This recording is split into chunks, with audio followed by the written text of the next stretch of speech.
Yeah, next is the last speaker, and that is Dr. Gayatri GJ, and she'll be talking on analysis of ORTHOPTEK MAGNOCELLULAR stimulator as a treatment modality for amblyopia and IXT.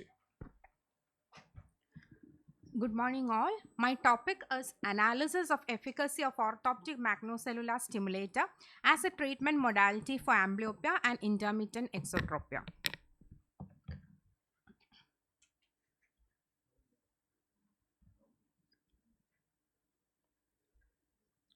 OMS is a new machine designed for the treatment of amblyopia and various other ocular conditions. When the peripheral stimulus makes the eye to move to ensure foveal fixation, it is termed as overt attention. But when the patient is fixating on central light and can still see the peripheral lights, it is called covert attention. So both covert and overt attention stimulate the lateral occipital cortex via the top-down impulses. Both motor and sensory aspects of vision are the principles used for the development of OMS. When M cells, that is the magnocellular cells, are stimulated, it will stimulate the fovea. The foveal stimulation usually starts a few milliseconds before the saccadic movement has begun, and it always lasts after the completion of the saccade. And it is concluded that fovea has zero retinomotor value, which is an important principle used in the development of this instrument. My aim was to evaluate the efficacy of this OMS as a treatment modality for amblyopia and intermittent exotropia. It was a prospective observational study conducted in 45 patients of age group 7 to 17 years, consulting pediatric ophthalmology department for a duration of 10 months, and was regularly followed up at 5 days, 10 days, and at the end of 5 weeks of therapy. Detailed evaluation of the improvement in visual acuity, BSV, contrast sensitivity, and stereopsis was evaluated in these patients at 5 days, 10 days, and end of 5 weeks of therapy. This was the instrument design. With the central, there is a red target, and there are 3 rows of light, and the surrounding are the white lights.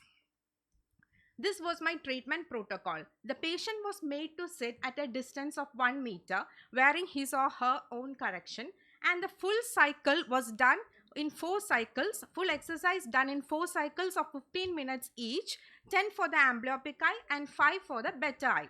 First half an hour, the patient is asked to point at the white light with the laser pointers, and second half an hour, red fixation target in the center is used. After 5 days of continuous therapy, he is assessed for the parameters, and then if improvement is noticed, he is asked to continue for another 5 days. So after total of 10 days, he is assessed again. If there is improvement, he is put to the tapering therapy of 2 weeks, 2 weeks and 1 week, total of 5 weeks, alternate days, twice a week and once a week. 3, 2, 1. In that pattern, it is followed. Finally, he is evaluated for the parameters. This is how the patient was seated and made to do the exercise. Coming to the result part, in my study, out of the total patients selected, 25 of them were of 7 to 10 age group, and 20 belonged to the age group of 11 to 17. 25 males and 20 females were there in the study. Of the total patients, 4 had intermittent exotropia and the rest had amblyopia, with maximum showing anisometropic and the rest strabismic and others.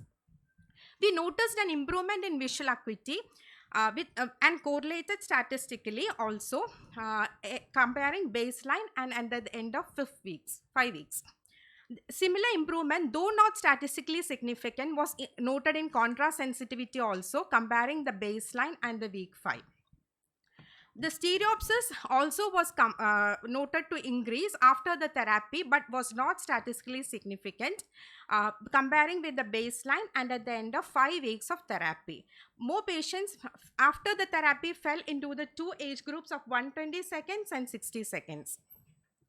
This was the BSV at presentation for the patients, distance and near. And we noticed after the therapy, the patients who were there in the baseline at the initial phase moved to the BSV was present. And also similar improvement was noted for near also. In intermittent exotropia evaluation, the angle of deviation for near was noted to increase with a significant p-value and was found to be statistically significant.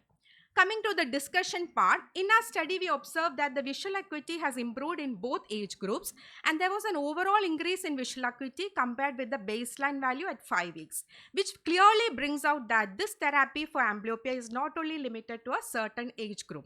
The anisometropic and the strabismic group has shown the maximum improvement and was found to be statistically significant. My reference study was with Sandana Gopal et al., who also noticed an improvement with visual acuity.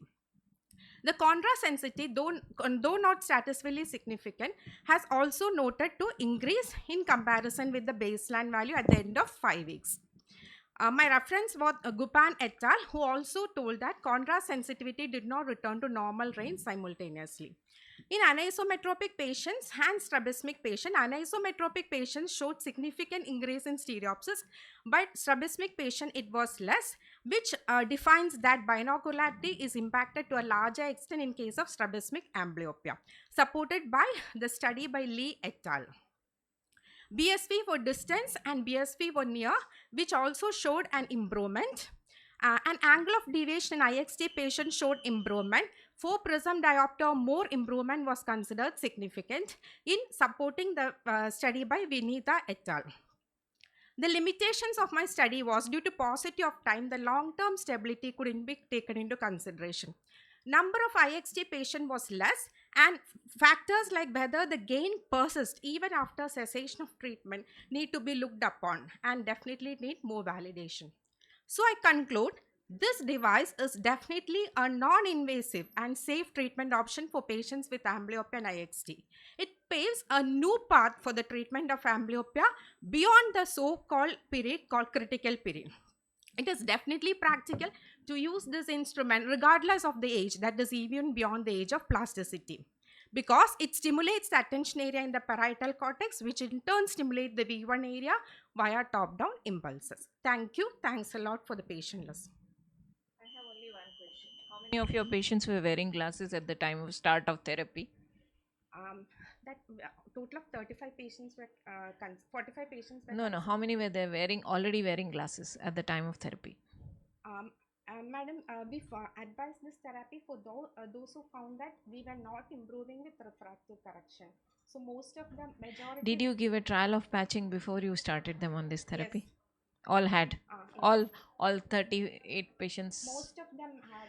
And so I think, and what kind of anisometropia was there? Anisomyopia or anisohypermetropia? Anisomyopia were the most common. Just to improve your paper, if you ever think of publication, add a control group. Okay.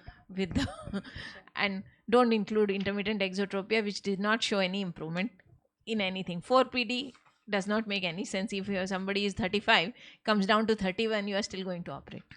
So, and that has no importance in this study. Including 4 patients of intermittent exotropia doesn't make sense. So if you wish to write it up. What is the cost of therapy? Like each visit it was around 100, but tapering it was lower to 50. Thank you. Thank you.